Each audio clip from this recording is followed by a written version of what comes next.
11টাত confirm 11 confirm 2টাত সম্ভাৱনা উজ্জ্বল 2 সম্ভাৱনা অতি উজ্জ্বল আৰু ধুবুৰী শেষত আলোচনা হ'ব তৃতীয় ধুবুৰী হেতুৰ বিষয়ে আমি লাষ্টত আলোচনা কৰিম লোকসভা নিৰ্বাচনত বিজেপি মিত্ৰজোঁটে ক'ত কেনেকৈ আসন পাব এইদৰেই বিশ্লেষণ কৰি মুখ্যমন্ত্ৰীয়ে ক'লে বিজেপি মিত্ৰজোঁট এতিয়া 13ৰ ফালে আগুৱাই গৈছে 13 একদম 13ৰ ফালে আমি আগুৱাই গৈ আছো সেকেন্ড ফেজৰ ইলেকশ্যনৰ পিছত আমি ধুবুৰীত যাম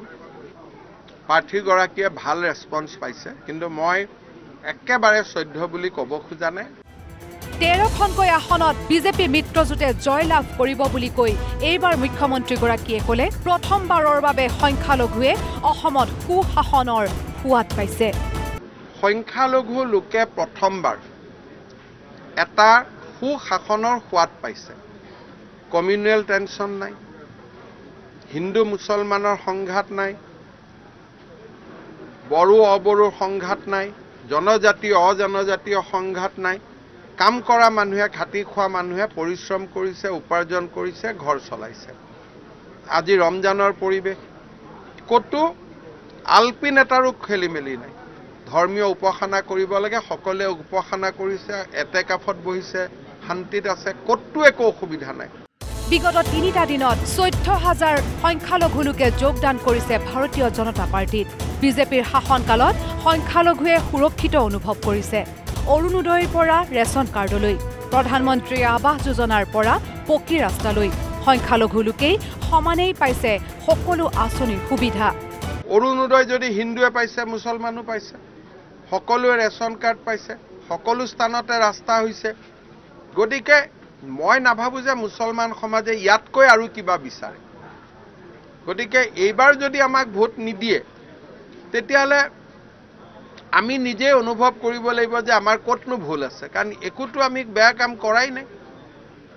সকলোকে সমান চকুৰে সবকি সাথ সবকি বিকাশ সবকি বিশ্বাস সবকি প্ৰয়াস গতিকে মইতো গোটেই সভাবিলাকত হিন্দু মুছলমান খ্ৰীষ্টিয়ান অসমীয়া ভাষী বঙালী ভাষী বড়ো ভাষী নেপালী ভাষী হিন্দী ভাষী জনজাতীয় অজনজাতীয় সকলোকে দেখা পাইছো মইতো এইবাৰ দেখাই নাই যে কিবা বেলেগ পৰিৱেশ আছে ধুবুৰীত বদৰুদ্দিন আজমল নে ৰকিবুল হুছেইন মুখ্যমন্ত্ৰী ডক্টৰ হিমন্ত বিশ্ব শৰ্মাই ক'লে বদৰুদ্দিন আজমল দিল্লীলৈ গ'লে মানুহে শান্তি পাব আৰু ৰকিবুল হুছেইন দিল্লীলৈ গ'লে গড়বোৰে শান্তি পাব দুইজনৰ ভিতৰত যোনে জিকে আমাৰনো কি যায়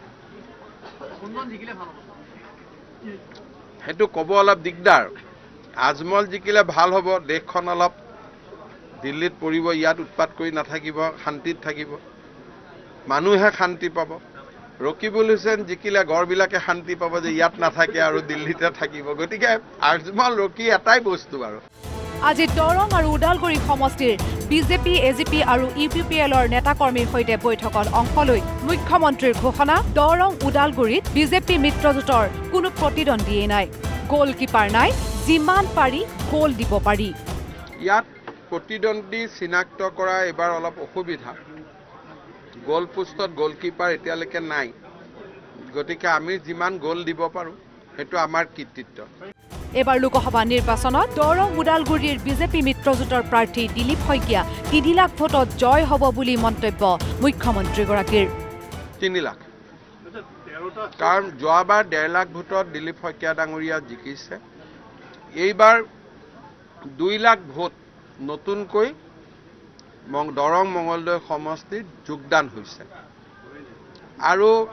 এই 2 লাখ ভোট এনেকুৱা সংযোজিত হৈছে যি পৰম্পৰাগতভাৱে বিজেপি আৰু ইউপিপিএল দলৰ ভোট জালুকবাৰী সমষ্টিৰো ৬৫,০০০ ভোট যোগ হৈছে তাতেই ৫০,০০০ লিড আমি অকলে তাতেই পাম কংগ্ৰেছে ৫,০০০ পাব আমি ৫৫,০০০ পাম গতিকে এইবাৰ এইটো 3 লাখৰ ইলেকশ্যন দৰং উদালগুৰিৰ পৰা কেমেৰা পাৰ্চন অমিতাভৰ সৈতে পুলক কুমাৰ ডেকা নিউজ লাইভ